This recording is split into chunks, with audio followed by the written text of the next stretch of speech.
Yun. So, good morning sa inyo mga par. At ngayong araw na to, sensya na kayo yung boses ko kasi sabay sakit tayo ngayon boy at nilalagnat tayo. Pero, immortal tayo par.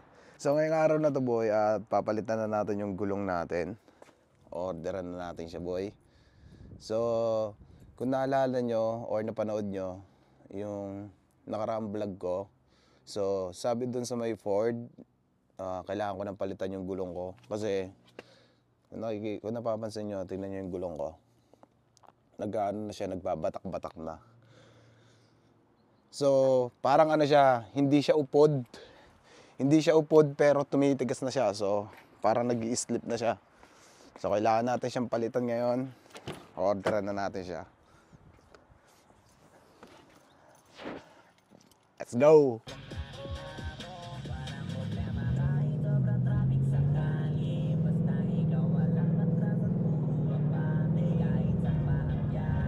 Umulan man ang grabe, nandyan ako lagi. Ano man ang mangyari, hatid sundo kita. So, tingnan mo yung suot ko, boy. May sakit tayo niyan, boy, ah. Tapos hindi tayo nakaano, boy. Nakapanjama, medyas lang tayo, boy. Okay na yan, boy. Sa damit, kita mo sinong may sakit. So, bumalik na naman tayo sa pagkakagastusan.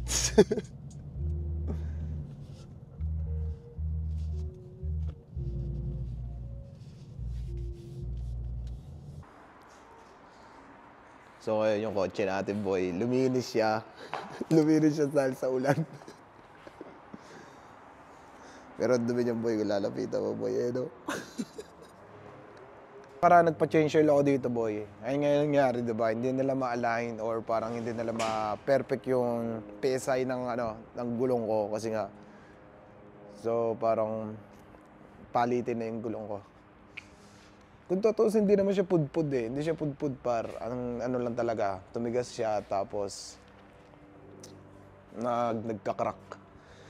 So kailangan natin siyang palitan talaga. Kung ako lang, ayoko. So nakikita nyo yung sasakyan ko. Kailangan talaga niya ng car wash. Pero tignan mo, luminis sa ulan. Pero it's a prank lang yan, boy. Tignan mo par. Gano'n ko tumigan. Ito ni Macho eh. Tignan mo pinagagawa. Ina mo, shoutout sa'yo par. Pakyo ka, you know good. Hey John, Yo. did you want to do an alignment too? Yeah. Do alignment? Okay. So we do 2 tires with alignment, comes up to $931. How much? So par, ang mangyayari kasi boy. So kung tire lang yung bibili natin boy, tas nasa 700 lang siya boy. Pero kung i-align pa nila, nasa 900. So, grabe naman yun boy. Hindi kaya karmahin kayo? Maririnig mo pala yung presyo, sakit sa tayo. Tangan na, nakakagigil, 900. Okay na kayo na mukha. Pero mas mura na rito, boy. Mas mura na yung gulong dito. Kasi dati, yung bumili ako sa... Hindi ko na babanggitin yung store. So, bumili ako ng tire doon, dalawa rin. Halos 550 rin ang isang gulong. So, parang dito makakamura ako kasi dito ako kinuha yung sasakyan.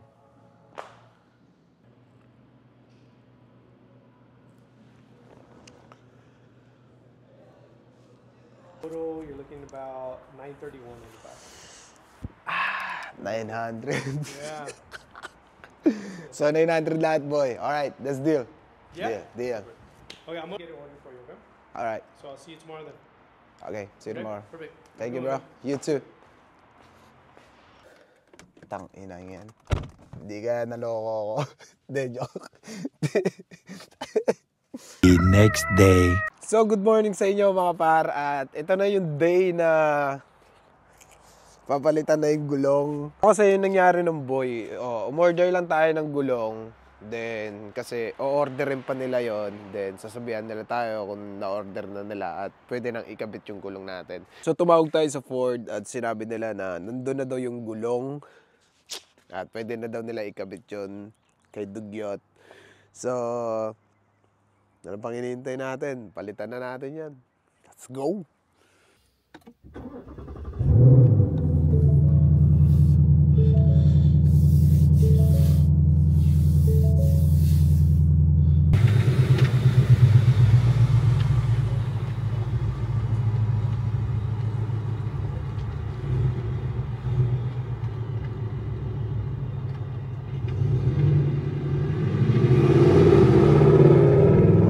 So, yung parang dirito na tayo, boy.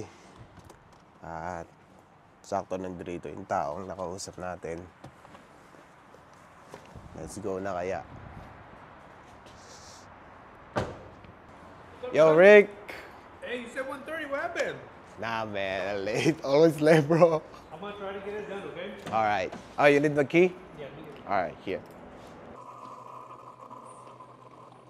Yo.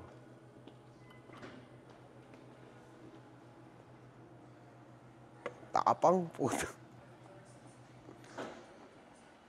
Ano to? Shanila. Oh, yo, Rick. What happened? We just get a signature right here. Oh, shit. You gonna pay right now? No, after when it's not all yet. done. All right, we'll get it started. I'll get you a pen. Alright. Thank you. Thank you. Thank you, Rick. So, ayun par, nakapirma na tayo ng agreement.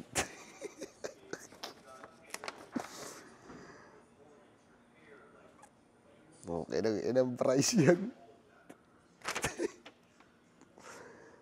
Ang mahal ng kape. So, ngayon boy, hindi talaga ako nagkakape. Pero mapapakape ka kasi sa presyo.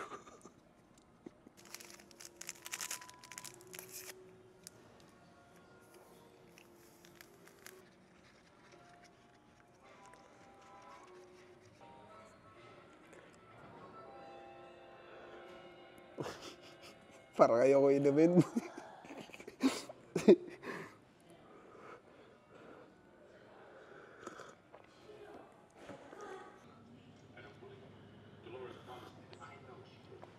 Ayun siya para. Kukunin na.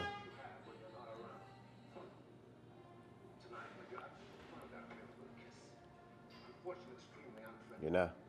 Ka nang babalik.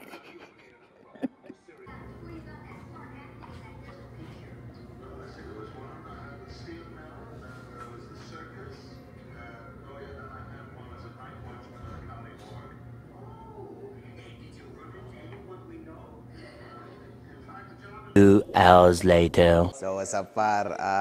Dumating na yung sasakyan natin, boy. So, tapos na yan. Tapos na siya. Ayun na siya, paro. Titingnan natin kung bago na yung gulong yan. Ayun na siya, par. Bago na kaya yan. Maybe, sabi. Ay, putik na yun. Bago nga, boy.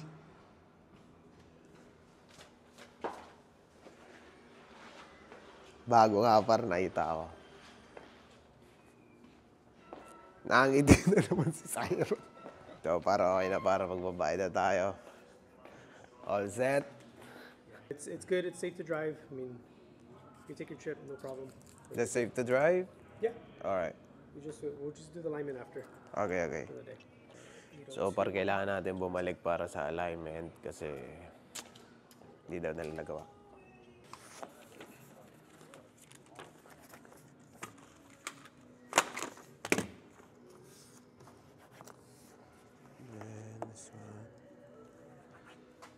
Alright.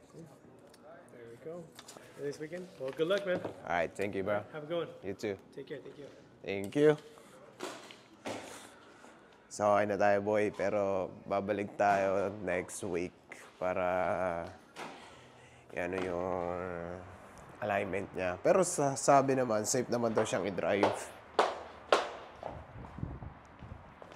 Yan na, uy. Whoop, whoop. So, the police. So, ito na yung gulong na bago, boy. Tingnan natin. Check natin kung quality ba siya.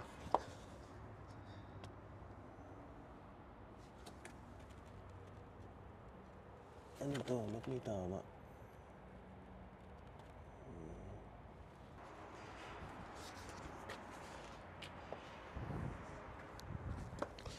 Ganun siya ng tama dito ba yun? Sa mags ko. All set na boy. Babalik na lang tayo sa next week.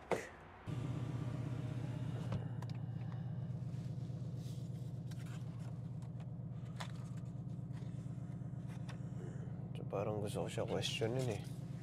Kasi dati par, yung dalawa kong gulong, yung pinapalitan ko siya sa ibang shop yun eh, ibang shop. Pero hindi naman tinamaan yung ganyan ko boy. So, ito kasi ang haba boy eh. Kaya hindi ako satisfied boy sa gawa boy. Ayun o. Ayun o, parang tinamaan talaga siya par. Parang dito boy o. Hanggang dito siya boy o. Ayun o. Ayun o, baklas yung dito niya boy.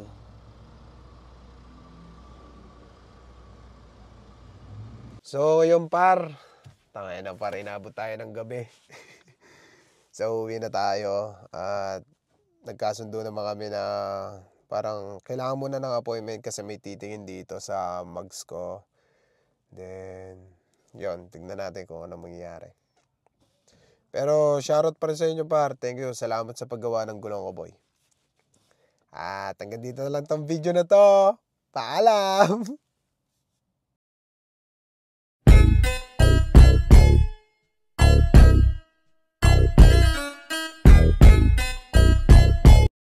Get out of here. Get out of here, man. Shit, I'm saying.